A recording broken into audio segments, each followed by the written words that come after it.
I have a couple of quick questions for you. Okay, great. I don't know if you can tell this one or not for media, but the story you write in your book about what you said to Walter Matthau on the street about Yvonne De Carlo. Oh, yes. I had,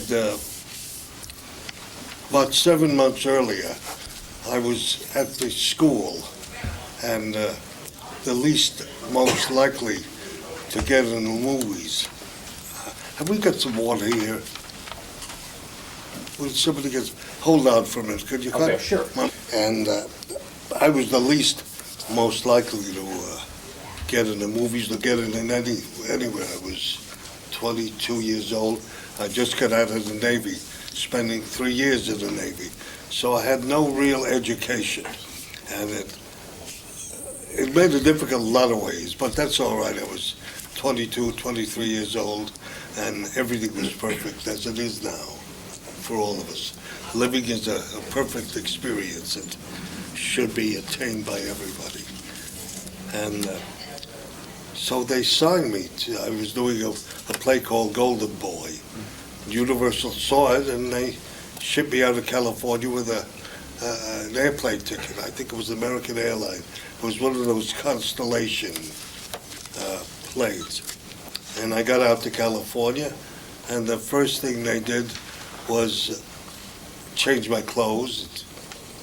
I hung around for a couple of months, went to an acting class, and the next thing I know, I was playing a gigolo, dancing with Yvonne De Carlo in a movie called Crisscross, starring Burt Lancaster.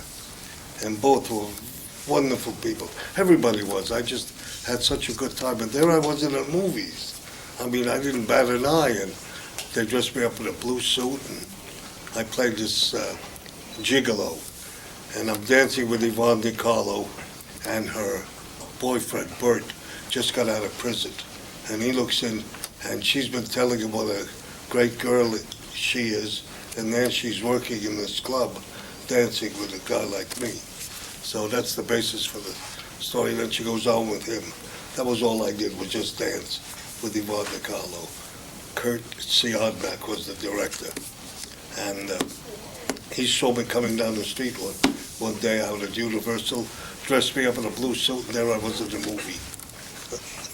And you met Walter? It was a shock to me, you know, there I was in that movie. So we shot that scene with Yvonne De Carlo, and they sent me back to New York for another movie. And there I was in New York, and you know, in less than 6 months I was doing another movie. I was like I'd been in movies all my life. I was like Margaret O'Brien. Only I didn't have any spit coil. Can you tell the end of that story where you pull up? Well, I'm gonna. Yeah. All right. I don't mean to rush you. I like to build up to it. All right. They sent me to New York, and I'm on the location with the other movie, and I start back to the hotel. I was staying at the Sherry Neville in New York, which is a big-time, uptime hotel. And so we're on our way back, and I said to the driver, let's stop on 48th Street off Broadway. That's where the school I was going to. And I said, it's got a awning over the entrance. It's called the Dramatic Workshop. And that was the acting school I went. And we came down the street, and I was hoping I'd see somebody there that I knew. And there was Walter Matthau standing on the sidewalk, so depressed you could feel it. There he was 28 or 29 years old, not an idea of what he was going to do, trying to get into movies or something. And I could feel that standing there, humped over, looking sad and unloved. So I said to the driver, you see that guy standing there? Drive me opposite him and stop when I'm adjacent to him. Fix it so I could roll down the window. He said, okay.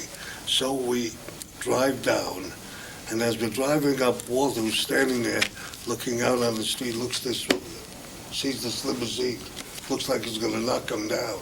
And the limousine comes driving up, here's the front of it, and it just went by him.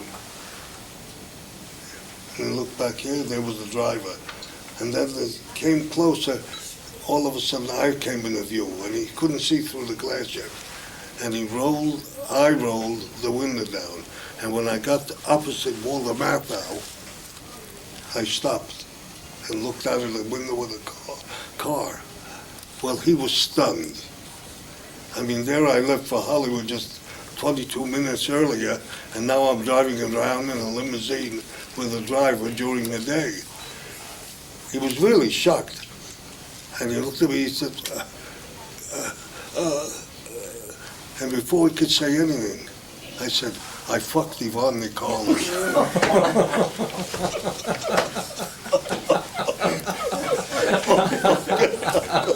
I don't think you can use that.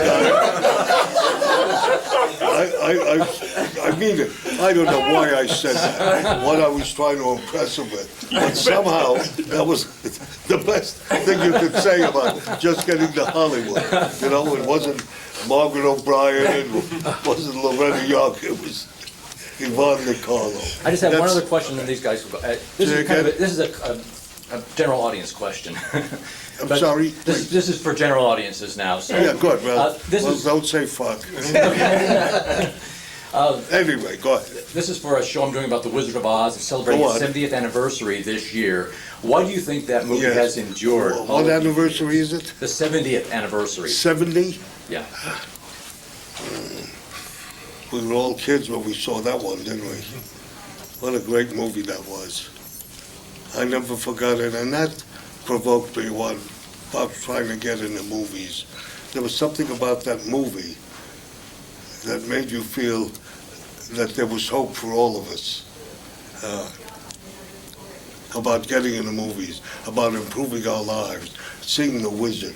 You know, it touched every one of us, I remember, and I'm 83, so I was 13, I guess, at the time. Excuse me, the picture came out. I was a little bit, I'm trying to think of when I saw it. I saw it when I was still a kid, or almost a kid. I was stunned by that movie, about everybody in the picture. And so The Wizard of Oz was a very powerful movie for me to see. And Follow the Yellow Brick Road. That became my symbol. I use it all over the place. I've got a website now called The American Prince, and Follow the Yellow Brick Road. I like that kind of nonsense. It's not nonsense, but I like to exchange it with all of us because, ain't it the truth? We all know what that expression means. Follow the Yellow Brick Road.